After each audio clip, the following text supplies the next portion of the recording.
Hello viewers, কেমন আছেন সবাই? আশা করি সবাই অনেক অনেক ভালো আছেন। ভিউয়ার্স, আপনারা অনেকেই আছেন যারা কমিউনিটি ট্যাবের যে ইমেজ অপশন আছে সেখানে যখন পিকচার বা ইমেজ আপলোড করতে যান সেই ইমেজটা কিন্তু অর্ধেক কেটে যায়। আমি কিন্তু অনেক বড় বড় ইউটিউবারকে দেখেছি যারা এই মিস্টেকটা করে থাকেন। তো আমি আপনাদেরকে এই জিনিসটা একেবারে ক্লিয়ার করার জন্য সরাসরি স্ক্রিনে নিয়ে গিয়ে দেখিয়ে দিচ্ছি। ভিউয়ার্স, আমরা যদি এই প্লাস আইকনে ক্লিক করে দেখেন যেখান থেকে আমরা কমিউনিটি ট্যাবটা পোস্ট করব, তো আমি এই প্লাসে একটা ক্লিক করে দিলাম। ক্লিক করার পর এখানে দেখতে পাচ্ছেন ক্রিয়েট এ পোস্ট লেখা আছে। তো আমরা কিন্তু এখান থেকে কমিউনিটি পোস্টে পিকচারটা আপলোড দিই বা পোস্ট করে থাকি। তো আমি এর উপর একটা ক্লিক করে দিলাম। ক্লিক করার পর দেখতে পাচ্ছেন এখানে আমাদের যে কমিউনিটি পোস্ট করার অপশন সেটা চলে আসছে। তো আমি এখানে এই যে ইমেজ অপশন আছে দেখতে পাচ্ছেন নিচে, এই যে এখানে কিন্তু একটা ইমেজ অপশন আছে, আপনারা দেখতে পাচ্ছেন এই যে এখানে ইমেজ অপশন আছে। আমি এখানে একটা ক্লিক করে দিলাম। তো ইমেজ অপশনে ক্লিক করার পর আমি এখান থেকে একটা পিকচার সিলেক্ট করতেছি, দেখেন। তো ধরেন আমি আমার এই থাম্বনেলটা সিলেক্ট করতেছি, এই যে এখানে যে থাম্বনেলটা আছে এটা সিলেক্ট করলাম, তারপর নেক্সট করে দিলাম। নেক্সট করার পর আপনারা যদি এখন ভালোভাবে লক্ষ্য করেন ভিউয়ার্স, দেখবেন যে এই থাম্বনেলটা কিন্তু কেটে যাবে। তো একটু ওয়েট করেন, এটা লোডিং নিচ্ছে। ভিউয়ার্স, এখানে যদি আপনারা ভালোভাবে লক্ষ্য করেন দেখেন আমার থাম্বনেলটা কিন্তু অর্ধেক কেটে গেছে। দেখতে পাচ্ছেন আমি যদি এইটুকু সিলেক্ট করি তাহলে কিন্তু শুধু এইটুকুই দেখাবে, আবার যদি এইটুকু সিলেক্ট করি তাহলে কিন্তু এইটুকুই আমার অডিয়েন্স বা ভিউয়ার্সরা দেখতে পাবে। আর এখান থেকে কিন্তু ছোট বড় করার কোনো অপশন নাই যে আপনি এখানে ছোট করে দিলেন তাহলে এটা পুরোটাই সিলেক্ট হয়ে গেল, এরকম কিন্তু কোনো অপশন নাই। আর এভাবে কিন্তু আমরা কখনোই আমাদের ইউটিউব চ্যানেলের জন্য কমিউনিটি পোস্ট করব না। তো আমি আপনাদেরকে আরো একটি কমিউনিটি পোস্ট দেখিয়ে দিচ্ছি, দেখেন। তো আমি আবার আরো একটি পিকচার আপলোড দিয়ে দিচ্ছি এখানে। তো দেখেন আমি যদি এখন এই পিকচারটা এখানে আপলোড দিই, আমি নেক্সট করে দিলাম। ভিউয়ার্স, দেখতে পাচ্ছেন এখানে কিন্তু এই পোস্টটা ফুল হয়েছে, অর্থাৎ এখানে কোনো কিছু কাটাকাটি হয় নাই, এটা কিন্তু একদম ফুল শো করতেছে। তো ভিউয়ার্স, আপনারা যারা এই প্রবলেমটা ফেস করতেছেন তাদের জন্য আজকের এই ভিডিওটি। আর আজকের এই ভিডিওতে আমি আপনাদেরকে এটাই দেখিয়ে দিব যে কিভাবে আপনারা কমিউনিটি ট্যাবের যে ইমেজ অপশন আছে সেই ইমেজ অপশনের জন্য সঠিক সাইজের ইমেজ তৈরি করবেন। তো আজকের এই ভিডিওটা কিন্তু খুবই ইম্পর্টেন্ট এবং ইন্টারেস্টিং একটি ভিডিও হবে। আশা করি আজকের এই ভিডিওটি আপনারা সকলেই লাস্ট পর্যন্ত দেখবেন। তো ভিডিওটি শুরু করার আগে আপনাদের কাছে একটাই রিকোয়েস্ট থাকবে, যারা এখনও আমাদের এই ইউটিউব চ্যানেলটি সাবস্ক্রাইব করেনি অবশ্যই সাবস্ক্রাইব করবেন এবং পাশে থাকা বেল আইকনটা অবশ্যই বাজিয়ে দিবেন যাতে করে নতুন নতুন সব ভিডিও সবার আগে পেয়ে যান। তো ভিউয়ার্স, চলুন বেশি কথা না বাড়িয়ে আজকের ভিডিওটি শুরু করা যাক। ওয়েলকাম ব্যাক গাইস, আমি এখন মোবাইল স্ক্রিনে চলে আসছি। ভিউয়ার্স, প্রথমে আপনাদেরকে যে কাজটি করতে হবে, আপনাদের মোবাইল ফোনে একটি অ্যাপ্লিকেশন ইনস্টল করতে হবে বা ডাউনলোড করতে হবে। তো এর জন্য আপনারা প্রথমে প্লে স্টোরে চলে যাবেন। প্লে স্টোরে চলে আসার পর এই লিখে সার্চ দেবেন পিক্সেল ল্যাব। তো আমি পিক্সেল ল্যাব লিখে সার্চ দিয়ে দিলাম। পিক্সেল ল্যাব লেখার পরে দেখতে পাচ্ছেন এখানে কিন্তু এরকম একটা অপশন আপনাদের সামনে চলে আসবে। তো এটা আপনারা ইনস্টল করে নেবেন। এটা আমার অলরেডি ইনস্টল করা আছে, এটা আমি এখন ওপেন করে নিচ্ছি। ভিউয়ার্স, ওপেন করার পর আপনাদের যে কালার পছন্দ হয় সেই কালারের একটা ব্যাকগ্রাউন্ড আপনারা এখানে নিয়ে নেবেন। তো আমি আপনাদেরকে দেখানোর জন্য হোয়াইট কালারের একটা ব্যাকগ্রাউন্ড এখানে নিয়েছি, আপনারা চাইলে যে কোনো কালারের ব্যাকগ্রাউন্ড এখানে নিতে পারেন। তো তারপর আপনাদেরকে যে কাজটি করতে হবে, এই যে থ্রি ডট অপশন দেখতে পাচ্ছেন এখানে চলে যাবেন। তো আমি এখানে একটা ক্লিক করে দিলাম।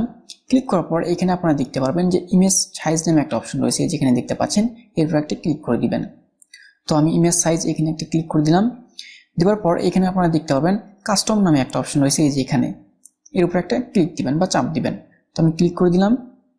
ক্লিক করার পর এখানে আপনারা দেখতে পারবেন স্কোয়ার রয়েছে, এই যে স্কোয়ার, এখানে একটা ক্লিক করে দিবেন। তো আমি স্কোয়ারের উপর একটা চাপ দিলাম এবং তারপর ওকেতে একটা প্রেস করে দিবেন। নিচে ওকে রয়েছে, এখানে একটা ক্লিক করে দিবেন। তো আমি ওকেতে ক্লিক করে দিচ্ছি। ফার্স্ট এখন আমাদের কাজটা কিন্তু কমপ্লিট হয়ে গেছে। এরপর আপনাদেরকে যে কাজটি করতে হবে, আপনারা যে পিকচারটা আপনাদের কমিউনিটি ট্যাবে পোস্ট করতে চান সেটা এখানে নিয়ে আসবেন। তো আমি এই যে এখান থেকে আপনারা এই অপশনটি দেখতে পাচ্ছেন, এখানে একটা ক্লিক দিবেন। তো আমি ক্লিক দিলাম। তারপর দেখতে পাচ্ছেন ইম্পোর্ট লেখা রয়েছে, এখানে একটা ক্লিক দিবেন। তো আমি ইম্পোর্টে ক্লিক দিলাম। দেওয়ার পর আপনারা কি করবেন, এখান থেকে যে কোনো একটা পিকচার সিলেক্ট করে দিবেন। তো আমি আপনাদেরকে দেখানোর জন্য এই যে এখানে যে পিকচারটা রয়েছে উপরে, সেই পিকচারটা সিলেক্ট করে দিলাম। তো এখান থেকে সিলেক্ট করে দিলাম। তারপর টিকমার্ক দিয়ে দিবেন, এই যে নিচে দেখতে পাচ্ছেন ওকে অথবা টিকমার্ক অপশন রয়েছে, এখানে একটা ক্লিক করে দিবেন। টিকমার্ক দিয়ে দিলাম। দেখতে পাচ্ছেন আমাদের এই পিকচারটা কিন্তু চলে আসছে। এখন আপনাদেরকে যে কাজটি করতে হবে, এখান থেকে এই পুরো পিকচারটা এরকম ভাবে সিলেক্ট করে দিবেন, অর্থাৎ এই পুরো পেজটা করে দিবেন।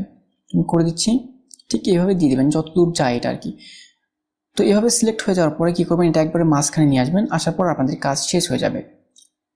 তো এইভাবে যদি আপনারা পিকচার সিলেক্ট করে দেন এখানে, তাহলে কিন্তু এখানকার যে পিকচারটা হবে সেই পিকচারটাই কিন্তু আপনাদের কমিউনিটি ট্যাবে ফুল শো করবে। ভিউয়ার্স, এখানে চাইলে কিন্তু আপনারা যে কোনো কিছু লিখতে পারেন। তো লেখার জন্য উপরে একটা প্লাস অপশন রয়েছে, এখানে একটা ক্লিক করে দিবেন। তারপর টেক্সট এখানে একটা চাপ দিবেন। তারপর নিউ অপশন চলে আসবে, এখানে চাইলে আপনারা যা খুশি লিখতে পারেন, সমস্যা নাই। তো আমি এখানে লিখেছি প্লিজ সাবস্ক্রাইব, তারপর ওকে দিয়ে দিলাম। তো ভিউয়ার্স এটা এভাবে মাঝখানে আঙ্গুল দিয়ে টান দিলে চলে আসবে। তো আপনারা কী করবেন, আঙ্গুল দিয়ে এটাকে যেদিকে মুভ করবেন সেদিকে যাবে। তো এটা আমি মাঝখানে নিয়ে আসলাম।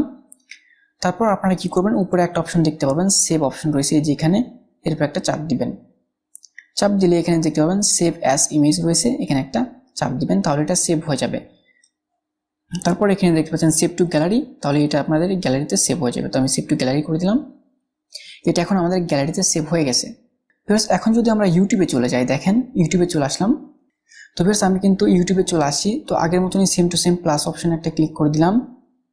প্লাস অপশনে ক্লিক করার পর দেখতে পাচ্ছেন ক্রিয়েট পোস্ট অপশন চলে আসছে, এখানে একটা ক্লিক করে দিলাম। তো ক্লিক করে দিচ্ছি, তারপর এখানে দেখতে পাচ্ছেন কমিউনিটি পোস্টের যে পিকচার আপলোড দেওয়ার অপশন সেটা কিন্তু চলে আসছে। তো এখান থেকে আমি ইমেজটা আবার সিলেক্ট করে দিচ্ছি। তো আমরা যে ইমেজটা তৈরি করলাম সেটা হচ্ছে এই ইমেজ, এখানে দেখতে পাচ্ছেন। তো আমি এরপর একটা ক্লিক করে দিলাম এবং নেক্সট করে দিলাম। নেক্সট করার পর এখানে দেখতে পাচ্ছেন আমাদের পিকচারটা কিন্তু একবারে ফুল চলে আসছে, এখানে কোনো ধরনের কোনো কাটাকাটি হয়নি। অর্থাৎ আমাদের পিকচারের মাঝখান থেকে যে আগে যেভাবে কেটে যেত এরকম কিন্তু কোনো রকম কাটাকাটি হয়নি। তো আপনারা কী করবেন, সেভ দিয়ে দিবেন, তারপর এটা পোস্ট করে দিবেন। তো আমি পোস্ট করে দিচ্ছি। ভিউয়ার্স আমাদের এটা কিন্তু পোস্ট হয়ে গেছে। তো আমি আমার কমিউনিটি পোস্ট অপশনে গিয়ে আপনাদেরকে দেখিয়ে দিচ্ছি, দেখেন এটা কিন্তু একেবারে ফুল শো করতেছে, এখানে বিন্দুমাত্র কাটাকাটি হয়নি। তো আমি কমিউনিটি অপশনে চলে গেলাম, যাওয়ার পর দেখতে পাচ্ছেন এই যে এখানে কিন্তু 16 সেকেন্ড আগে এটা আমি আপলোড দিয়েছি। আর এখানে দেখতে পাচ্ছেন আমার পিকচারটা কিন্তু এক বিন্দু কাটেনি, অর্থাৎ আমি যতটুকু আপলোড দিয়েছি এখানে ঠিক ততটুকুই চলে আসছে। আপনারা দেখতে পাচ্ছেন এখানে যে পিকচারটা শো করতেছে একদম ফুল পিকচারটাই কিন্তু এখানে শো করতেছে। ঠিক এরকমভাবে আপনারা যদি চান এই ভিডিওটি স্টেপ বাই স্টেপ ফলো করে আপনাদের যে কোনো পিকচার হোক না কেন, যে কোনো ছবি হোক, যে কোনো পিকচার হোক, যে কোনো থাম্বনেইল হোক, এভাবে কিন্তু কমিউনিটি ট্যাবে বা কমিউনিটি পোস্টে আপনারা শেয়ার করতে পারবেন। তো ভিউয়ার্স আশা করি আজকের এই ভিডিওটি আপনাদের কাছে খুবই ভালো লাগবে। যদি ভালো লাগে অবশ্যই একটা লাইক দিবেন, শেয়ার করবেন এবং অবশ্যই নিচে কমেন্ট বক্সে জানিয়ে দিবেন যে ভিডিওটি কেমন আছে। ভিডিওটি শেষ করার আগে আপনাদের কাছে একটা রিকোয়েস্ট, যারা এখনও আমাদের এই ইউটিউব চ্যানেলটি সাবস্ক্রাইব করেনি অবশ্যই সাবস্ক্রাইব করবেন এবং পাশে থাকা বেল আইকনটি অবশ্যই বাজিয়ে দিবেন, যাতে করে নতুন নতুন সব ভিডিও সবার আগে পেয়ে যান। ভালো থাকবেন সবাই, আল্লাহ হাফেজ।